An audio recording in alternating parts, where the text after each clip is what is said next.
Getting it done timely. Style and execution. The lack of appreciation for quality and the emphasis on speed. Sometimes people just overproduce it, and I think we need to focus in on the people that really know what they're doing when it comes to post-production. I think there's an awful lot of do-it-yourself nature to folks, certainly when times are tough, and obviously we're in tough economic times here at the moment. Being able to try and carve out a little of the production to in-house, in-source it if you will, versus working outside is probably a downward pressure that the production folks are feeling.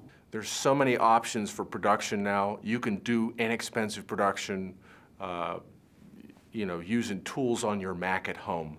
And there's a lot of folks doing it. And some of them do it great, and some of them don't. And the balance of, accessibility and inexpensive access to production is at one time a great opportunity, and it's also a real challenge. I think people now are accepting that there's talented people all around the country. So we frequently bid against people that I never heard of, and we look at their reel and go, wow, they're not bad. And that's kind of like a wake-up call when you see something out of the middle of Ohio that you never heard of, and you look at their reel and say, oh, they're not bad. I might consider using them too. Biggest challenge in my community, YouTube. You want me to explain that? You know what? I don't know if this is a challenge or not, but I would say accessible video production to the common person. Everyone thinks that they can be the next Scorsese. You're really still a dude with a little, flip phone camera, okay? One of the challenges I see is YouTube. I think it's redefining what quality production is. I come from a very traditional television environment where you do things by the book, and it's very, all bets seem to be off. And so what is quality anymore when you're talking production? And how do you really know? I assume it comes down to the audience, I assume, but it's a real challenge, has to be for everybody involved. The price of entry is so low these days, and that there are so many talented people there that a lot of people think they can do it.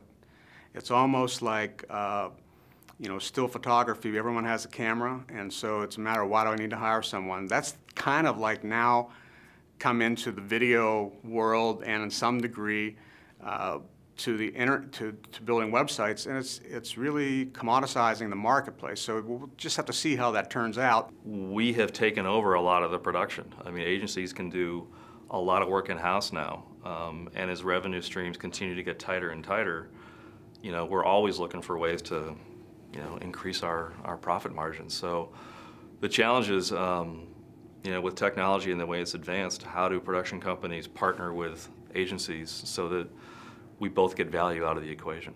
The biggest challenge in production today is to not be swayed by the latest, greatest. We've shot stuff on the Red camera, we've shot stuff on all these things, and it's funny how swayed ad agency people are by, they hear about something and they read about it in magazines, and then they want to use it, which is fine, but they don't really even know why they want to use it, they just have heard that word.